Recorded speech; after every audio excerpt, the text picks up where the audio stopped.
Trevor Mimano, who's sitting across from me today, is somebody I need you to have a personal encounter with. He's a personal security expert. He will come to you, he will come to your group, he'll come to your organization. And just in case you're sitting there thinking, but Caroline, maybe, no, we're not in business. He spoke at Women, Words and Wine, I think at my last one. And I remember there, and I just want you to highlight this, and you talked about how predators pick their prey. And I remember, every woman in the room was like, we're going to need more wine. Yeah. How do predators pick? It's actually quite interesting. When you mirror human predatory behavior and predatory behavior in the wild, they're actually very, very similar. True.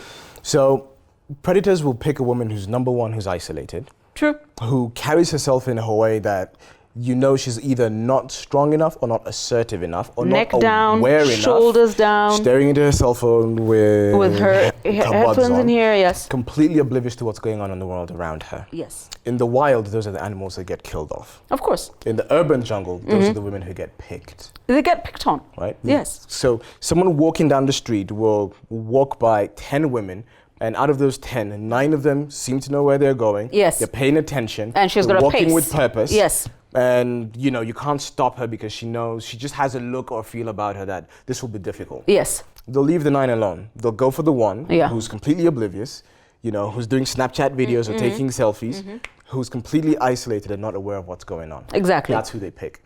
So similar to awareness with children, awareness is really the currency that buys you time. If you're not aware of what's going on around you, if anything happens, you're behind the curve. And for you to be able to respond effectively, it's just, the odds are stacked against you. You also mentioned that predators will also look for not just the isolated ones, but the weak ones. Now define weak. All right, so, and this is something that I think everyone knows, but it's a bit hard to articulate. Yes.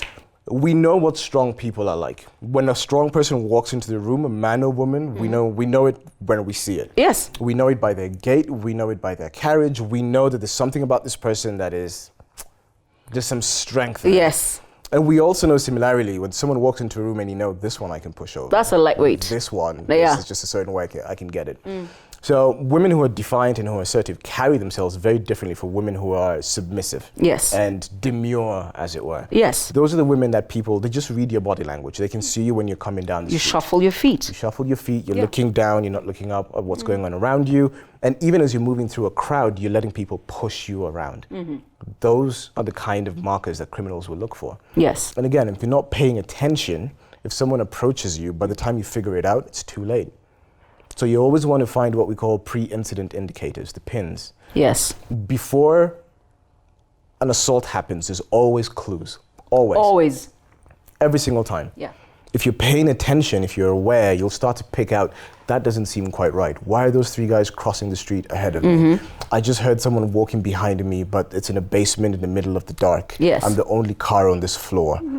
These are the things that will, start to trigger your instincts. Exactly. And that's what gets you ready for whatever's going to come next. This is another thing, and I just before I asked Trevor to talk about also awareness and the fact that women tend to be very distracted. I need to say this again and again, and I'll never get tired of saying this. Equal does not mean similar. Equality has always been about opportunity. It has nothing to do with being the same. So I have never had a problem saying, will you walk with me to the car? Will you take my shopping with me to the car? And especially when I do have my daughter with me, she's already distraction number 1. Yes. Sorting out parking is distraction number 2. Wallet in hand and keys distraction. That is 3 areas where I know somebody else has got to be with me. Exactly. But this thing of I'm a woman, I'm independent, I can do it all. Baby, go do you. But I've never had a problem with being a girl. Powerful in these shoes, but I'm still not going to be stupid as well. Exactly. But, we were talking about it. And let me be the first one to say before they're like, oh my God, he's making too much drama on chicks. Women, handbag, cell phone, wallet or milkshake in this hand, completely without any way of, you're disabled. If something happens to you at that point, you're done. Because you're so behind the reaction curve, and your principal primary weapons that you can use to keep people away from you or cause injury to people has been taken away from you. Yes. And this is something we do that you never see men do. And I know you're sitting there saying men don't carry handbags. How many of you have seen me go through a mall and all I have is my wallet and my daughter? I don't need to bring my handbag. By the way, it's beautiful. I don't need to bring it into a mall. Okay, I don't need to. But the other thing I also find very interesting is that whole thing of, but what you want me to do with my keys? I probably have very big keys. I drive a Land Cruiser, and people ask me, where's your car? I'm like, in the basement. Where are your keys? In my bra. Close to my heart. I've got to have one free hand. I just got to. Yeah.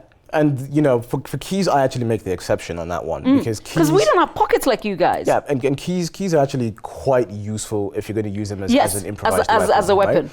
So, again, when it goes back to targeting and conflict, if someone chooses you and you have your car keys in your hand, you know, you do the work at that point. And that's a labor-saving device.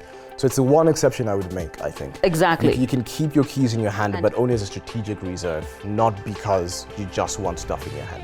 And the reason I'm saying, once again, find Trevor Mimano for yourself. Another thing I always get asked, why do you park like that? And I always park nose out. Because I find that because we're women, we have things, so we've got to put the handbag, I don't know, somewhere, and then there's the women who change the shoes because apparently they won't drive in their nice shoes, which I will come to in a moment. I want to take a break here because I want to talk about those two things: how you park and how you drive, and what you're wearing when you drive. Because I thought I just need to get the security expert to talk about it, because when I tell you, you're like, Caroline, that is hard. Oh, no. Subscribe and come back. I cannot be nice about this. I gotta be tough. Come.